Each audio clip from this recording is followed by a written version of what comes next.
Fala galera, o meu nome é Matheus, eu espero que vocês estejam todos bem e no vídeo de hoje a gente vai falar sobre o MPLS. Antes da gente começar, eu já queria pedir o seu like para você se inscrever no canal e compartilhar esse conteúdo com todos os seus amigos. E é claro, pedir as minhas sinceras desculpas por ter dado essa sumida aqui do canal, mas é porque eu estava com bastante demanda lá no trampo e não estava conseguindo gravar vídeo para vocês. Mas agora vamos tentar manter um ritmo aí de lançar vídeo pelo menos toda semana ou de 15 em 15 dias. Vamos ver se a gente consegue manter isso aí, beleza? Então vamos pro vídeo aí.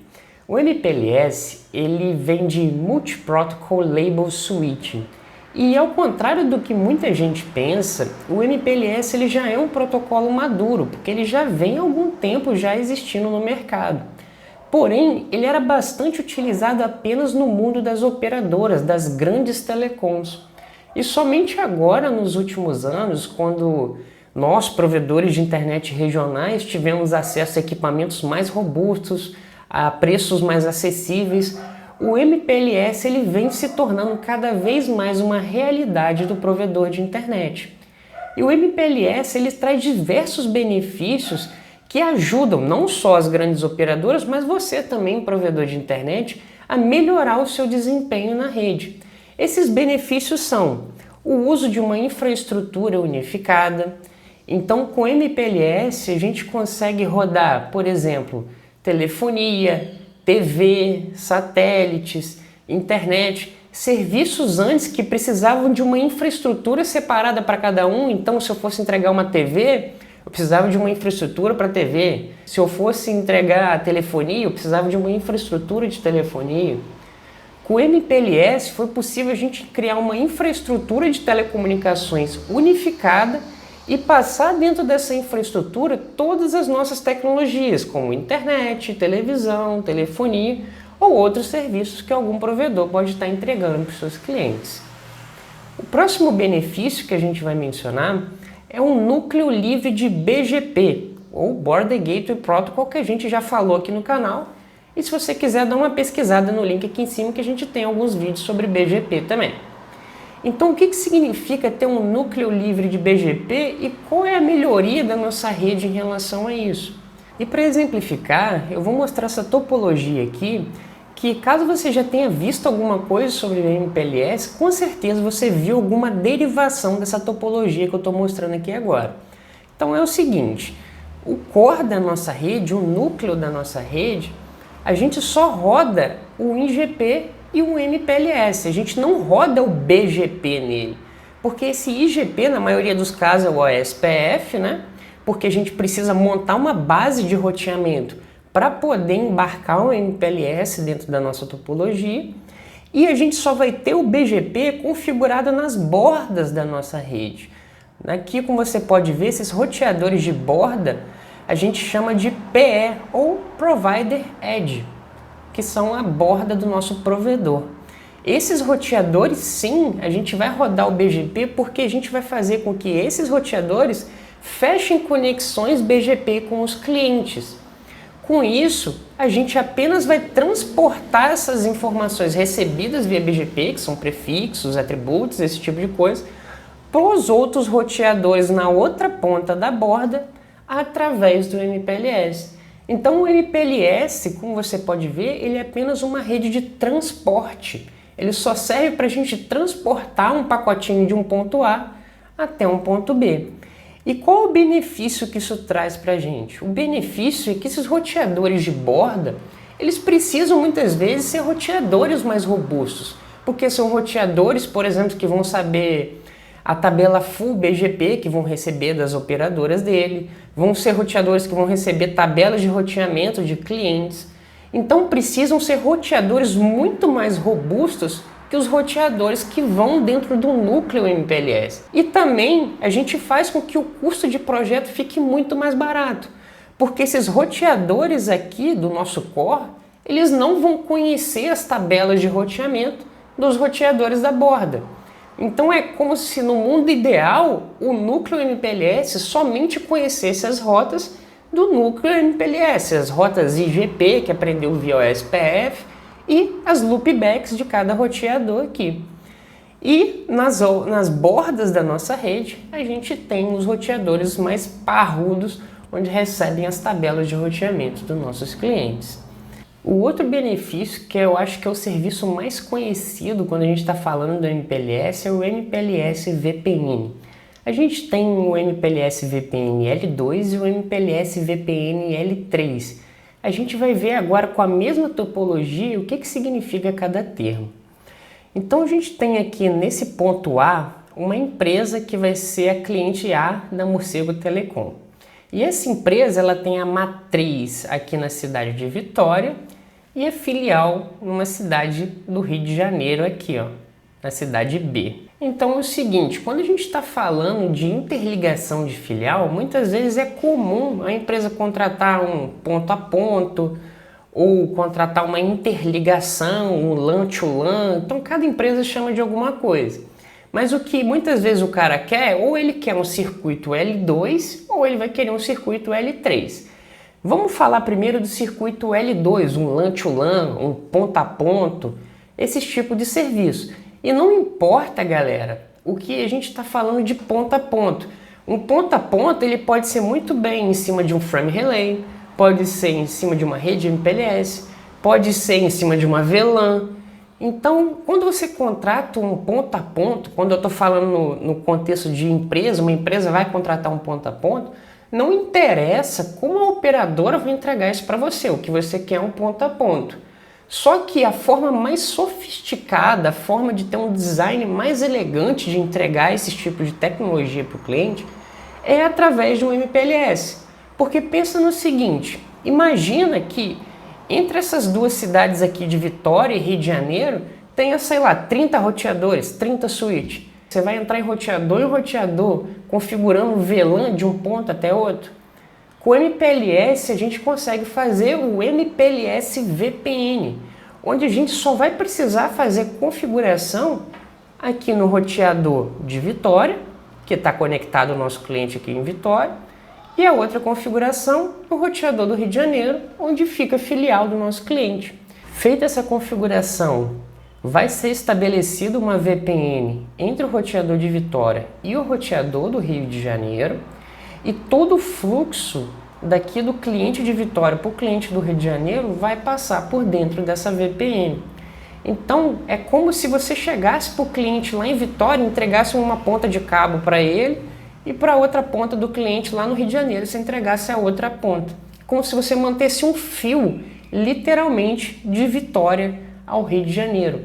Então todo esse núcleo MPLS aqui ele é transparente para o cliente. É como se ele literalmente ligasse os roteadores dele num switch. Mas muitas vezes o pessoal tem dúvida em relação a essa questão da VPN. Esse fluxo ele vai ser criptografado? Esse fluxo do cliente do de Vitória para o Rio vai ser criptografado? Olha, não vai ser criptografado. Se o cliente quer criptografar esse tipo de fluxo, ele vai ter que fazer na ponta dele. Porque eu quero que vocês não confundam, é bom fazer essa ressalva, quando a gente está falando de VPN nesse contexto de Service Provider, provedor de internet, a gente não está falando de VPN no contexto de segurança, quando a gente está mencionando sobre criptografia, autenticação, IPsec, não confunda isso. Porque VPN vem de Virtual Private Network, em nenhum momento menciona criptografia ou autenticação. Isso está mais voltado para o contexto de segurança, então é bom fazer essa ressalva para o pessoal não confundir. Ah, mas o meu fluxo vai ser visto por outro fluxo de outro cliente? Não vai ser visto por outras formas que a gente vai mencionar daqui a pouco. Mas basicamente é isso que é o MPLS L2. É como se entregasse um fio para o cliente numa ponta e um fio para o cliente na outra. Em relação ao MPLS L3, é muito comum a gente ter essa VPN entre os nossos roteadores, entre Vitória aqui e o Rio de Janeiro, só que na ponta do cliente, essa conexão com o cliente, ela é feita via L3, muitas vezes por BGP, tá? Então o roteador de Vitória vai fechar uma sessão BGP com aqui o cliente de Vitória, o roteador do Rio vai fechar uma sessão BGP com o cliente do Rio.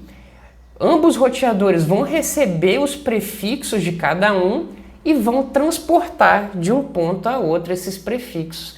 É como se fosse um ponto a ponto, só que um ponto a ponto L3, porque a gente só está entregando uma informação de um ponto a outro e está fazendo isso via BGP nesse caso. Tá, mas e a privacidade do cliente que a gente comentou agora há pouco? Como que ela é alcançada? Ela é alcançada através de VRFs, que é Virtual Routing Forwarding, que é basicamente a gente criar instâncias de roteadores virtuais, no qual cada roteador virtual ele vai ter tabelas de roteamento diferentes. Então, para cada cliente, ele vai ter uma VRF, um roteador virtual, que vai atender somente aquele cliente. Outro cliente vai ter outro roteador virtual, cliente A, cliente B, cliente C e assim sucessivamente. De modo que cada cliente ele não enxergue os prefixos, as informações de roteamento que o outro cliente está enviando. Então, com isso, você segmenta cada fluxo de cada cliente separadamente. E o último benefício que a gente vai mencionar aqui no vídeo de hoje é a engenharia de tráfego. A engenharia de tráfego é uma ideia básica, é utilizar a nossa rede de uma forma mais otimizada. E a gente também vai utilizar a mesma topologia como exemplo, que é basicamente o seguinte: se a gente tem uma topologia aqui redundante, que é muito comum a gente ter dentro de redes MPLS, a gente tem dois caminhos para chegar do ponto A até o ponto B. Então, dois caminhos entre Vitória e Rio de Janeiro nesse caso. Através do roteamento tradicional, ou OSPF, ele vai definir apenas um caminho como a melhor rota. Vamos supor que seja o caminho de baixo aqui, a melhor rota entre Vitória e o Rio de Janeiro. Através do MPLS, a gente consegue otimizar os recursos que a gente tem na rede. Por que otimizar? Se você parar para pensar, como essa rota aqui de baixo foi definida como a melhor rota, essa rota de cima, automaticamente, ela está subutilizada, não tem fluxo passando ali. Com a engenharia de tráfego, a gente consegue fazer com que utilize essa rota independente do roteamento tradicional. Então, através do MPLS, a gente consegue fazer com que, por exemplo, olha, esse cliente aqui de Vitória, eu quero que obrigatoriamente todo o fluxo entre Vitória e Espírito Santo aqui, desse cliente, seja encaminhado pelo caminho de cima aqui. Então, toda vez que o cliente encaminhar um pacote para o outro, ao invés dele seguir o roteamento tradicional da rede, ele vai seguir o roteamento através da engenharia de tráfego que a gente fazer. Com isso, a gente consegue aproveitar muito mais os recursos da nossa rede, evitando links subutilizados, evitando gargalos na nossa rede. A gente pode fazer com que parte da nossa rede passe por um lado e parte passe por outro, enquanto a gente pode estar num projeto de ampliação. Então, essa flexibilidade que a engenharia de tráfego traz para a gente, eu acredito que ele é um dos melhores benefícios que o MPLS traz para a nossa rede, para o nosso provedor de internet. É por isso que os caras falam mesmo que realmente o MPLS ele traz um desempenho sem igual quando você implementa ele dentro da sua topologia. A gente falou até agora somente dos benefícios que o MPLS traz para a gente, só que a gente não entendeu como que ele realmente funciona. Então, só para deixar bastante claro como que o MPLS funciona, vamos fazer uma pequena analogia entre o MPLS e os serviços de encomendas, os serviços de correios, por exemplo. Como a gente já falou aqui, a Morcego Telecom está fazendo a interligação de uma empresa que está em Vitória com a sua filial que está lá no Rio de Janeiro. Então, toda vez que a matriz de Vitória quiser falar com a filial do Rio, ela vai encaminhar esse pacote para o nosso PE de Vitória. O nosso PE de Vitória, ele pode receber tanto pacotes IP, pode receber pacotes de voz, de vídeo, de dados, de satélite, independente do tipo de serviço que ele está recebendo esse pacote. Ele vai pegar esse pacote e vai encapsular ele, vai colocar uma etiqueta ou um label MPLS nesse pacote, para poder transportar ele entre Vitória e Rio de Janeiro. Por isso que o MPLS ele pode ser comparado ao serviço de correio ou um serviço de encomendas, porque independente do que ele recebe aqui, ele vai pegar, vai encaixotar, vamos dizer assim, vamos encapsular ou encaixotar isso com uma label MPLS e jogar para dentro dessa rede MPLS. Tá, mas como que ele sabe para onde ele vai encaminhar esse pacote? Só que antes dele receber esse pacote, o MPLS ele estabelece paths que já são estabelecidos previamente entre os roteadores no momento quando vocês estão configurando aquelas VPNs, as configurações de MPLS, esse tipo de coisa. Então, entre o roteador do Rio e o roteador de Vitória, são estabelecidos dois paths, porque são paths unidirecionais. O primeiro path ele vai entre Vitória e Rio de Janeiro, e o outro path vai de Rio até Vitória. E a cada salto, a cada ponto que está passando aí, são colocadas etiquetas no path de ida e no path de volta. Por quê? Para que servem essas etiquetas? Então, quando o nosso PE de Vitória recebeu esse pacote, independente do que ele foi, ele encaixotou ele, ou encapsulou, e ele sabe que para ele encaminhar para o roteador do Rio de Janeiro, ele já tem esse path, ou esse caminho pré-estabelecido.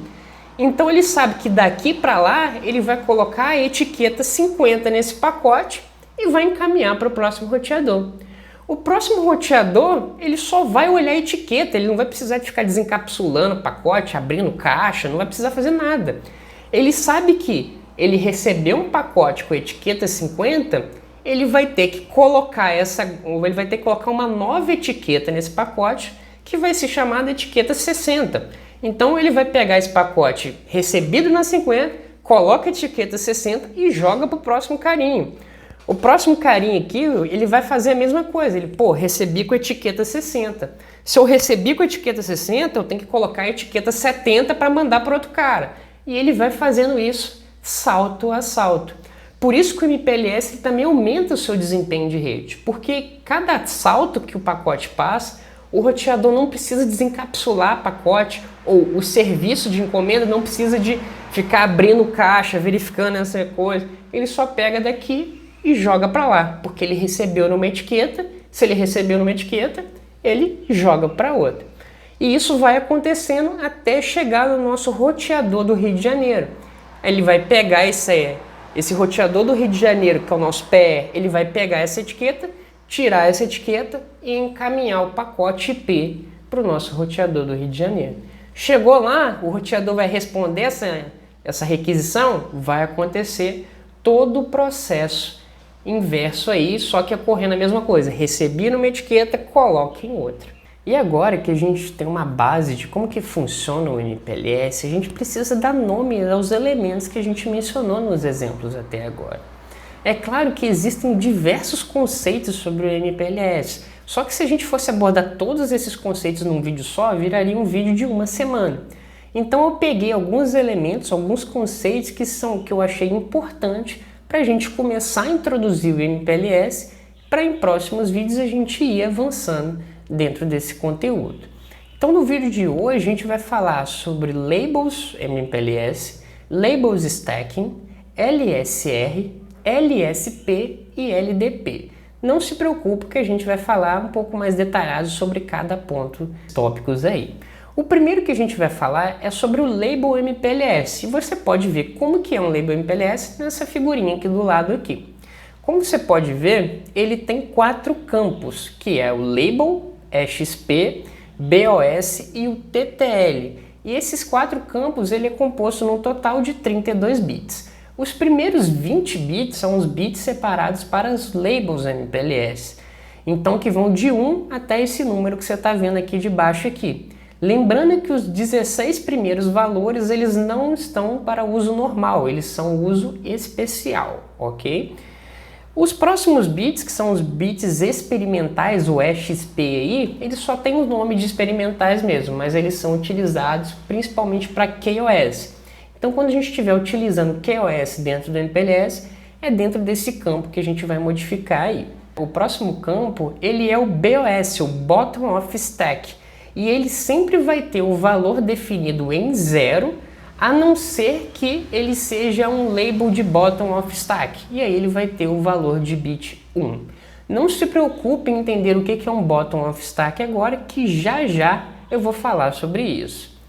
O próximo campo é o campo de TTL, ou Time to Live, que é um campo bastante conhecido aí até para os pacotes IP. E ele tem a mesma finalidade. Então esse é um label MPLS. Então cada etiqueta que a gente falou agora há pouco aí, cada etiqueta entre um ponto e outro, são labels MPLS que tem essa estrutura aí. E o que é o label stacking?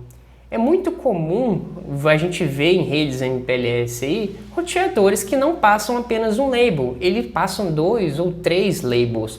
E para passar esses labels, fazem uma pilha ou uma stack de labels. E a imagem aqui do lado ela exemplifica muito bem isso. Então a gente tem N labels, o label de baixo, ó, o bottom of stack, ó, o label de baixo, você pode ver que o campo de BOS dele é setado em 1. E os outros labels de cima da pilha, o campo BOS é setado em 0. E ele serve para indicar para o roteador qual é o label que está no final da pilha e quais são os labels que estão em cima da pilha. Com isso ele tem essa identificação. Isso a gente tem definido o que são essas etiquetas que a gente mencionou nos exemplos anteriores. Mas em relação aos roteadores, a gente falou que os roteadores que estão nas bordas, nas pontas, eles são chamados de PE, ou Provider Edge. Mas e os roteadores que fazem parte do núcleo MPLS? Esses roteadores eles são chamados de P ou LSR, ou Label Switch Router, justamente porque são roteadores que fazem um switch de labels. E existem 3 tipos de LSR que a gente vai mencionar no vídeo de hoje. O primeiro que a gente vai falar é sobre o Ingress LSR. Esse Ingress LSR ele é responsável por inserir um label dentro do pacote, ou ele é responsável por encaixotar o pacote. No nosso exemplo anterior, esse LSR, esse Ingress LSR, ele vai ser o roteador de vitória, porque o roteador de vitória recebeu o pacotinho que está vindo lá do cliente e ele vai encaixotar esse pacote. Com isso, ele vira o Ingress LSR, porque ele atribui um rótulo ao pacote. E a gente tem também, você pode imaginar, o Egress LSR, que é o LSR de saída. Esses LSR de saída, como também o próprio nome dele diz, ele vai pegar o pacote encapsulado e ele vai desencaixotar o pacote. Ele é o cara que desencaixota o pacote, pega o pacotinho dentro da caixa e entrega para o cliente. E a gente definiu entrada e saída, provavelmente a gente tem também o Intermediate LSR, os LSRs intermediários, que são basicamente os roteadores que peguem o pacote rotulado na entrada e o pacote rotulado na saída. Ele não faz nenhuma ação a não ser fazer esse swap de pacotes. E por que eu falei swap? Porque o MPLS ele tem 3 tipos de operação. Ele tem o swap, ele tem o push e ele tem o pop. O swap ele é feito pelos roteadores intermediários, LSRs intermediários, porque ele vai pegar um pacote rotulado com um rótulo 50 e vai jogar para um rótulo 60, e o outro sucessivamente vai pegar de 60 para 70. E quem são os roteadores que fazem o push? O push ele é um incremento de uma label. Então, se o roteador aqui de Vitória ele receber um pacote sem label, ele vai fazer um push para colocar uma label em cima desse pacote. E a gente tem também o pop. Um pop no sentido de estouro de label mesmo, no sentido de remover a label que está passando ali. Então, só para deixar claro, galera, esses roteadores do meio aqui, eles podem agir como Intermediate LSR, mas também podem agir como Egress LSR, como Ingress LSR e assim sucessivamente. Então, os roteadores no nosso exemplo, a gente só tem o Ingress aqui em Vitória, o Egress também, e também tem o Ingress e Egress lá no Rio de Janeiro. Eles fazem a função dos dois, e aqui no meio a gente tem os Intermediates LSRs. E essas funções de swap, push e pop, elas podem ser feitas por qualquer roteador aqui, desde que eles tenham essa funcionalidade. É muito comum também esses Intermediate LSRs não fazerem algumas funções, como o pop ou o push, por exemplo, apenas fazerem swap e assim sucessivamente. Então você também tem que conferir se o roteador que você está colocando no seu núcleo suporta esse tipo de feature. A gente falou até agora sobre os labels do MPLS, as etiquetas, né? As pilhas que a gente consegue fazer com essas etiquetas. Falamos dos tipos de roteadores que a gente está falando, que quais são as operações que eles fazem. E agora a gente vai falar sobre os paths, os caminhos do MPLS. Como a gente mencionou antes, entre Vitória e Rio de Janeiro foi estabelecido dois paths, ou dois caminhos, um no sentido Vitória-Rio e outro Rio-Vitória. Esses caminhos que a gente chama, eles são chamados tecnicamente de LSP, ou Label Switch Path, e eles são caminhos unidirecionais que servem para indicar literalmente o sentido do fluxo que a gente está passando. E por último, a gente vai falar sobre o LDP, ou Label Distribution Protocol. Então, vamos voltar um pouquinho e falar sobre as etiquetas novamente. Aqui a gente falou que no sentido Vitória-Rio, para chegar para lá a gente mandava pela etiqueta 50, depois pela 60, depois pela 70 e assim sucessivamente até chegar no PE do Rio de Janeiro. Só que para isso funcionar, esses LSRs, ou Label Switch Routers adjacentes aqui, eles devem concordar entre si em qual rótulo ou qual label eles vão utilizar. Então, para haver essa acordância entre roteadores adjacentes sobre qual rótulo eles vão utilizar, é necessário um protocolo de distribuição de rótulos ou protocolo de distribuição de labels. Os três mais famosos desses protocolos são o TDP, o Tag Switch Protocol, o RSVP e o LDP. O TDP ele é o protocolo de distribuição de rótulos que antecede o LDP, porque ele foi desenvolvido pela Cisco e é proprietário, por isso que ele não alavancou tanto. E o RSVP, ele é o protocolo de Traffic Engineer, que é utilizado no MPLS justamente apenas para engenharia de tráfego, que a gente não vai falar hoje. O foco do vídeo de hoje vai ser sobre o LDP, o Label Distribution Protocol.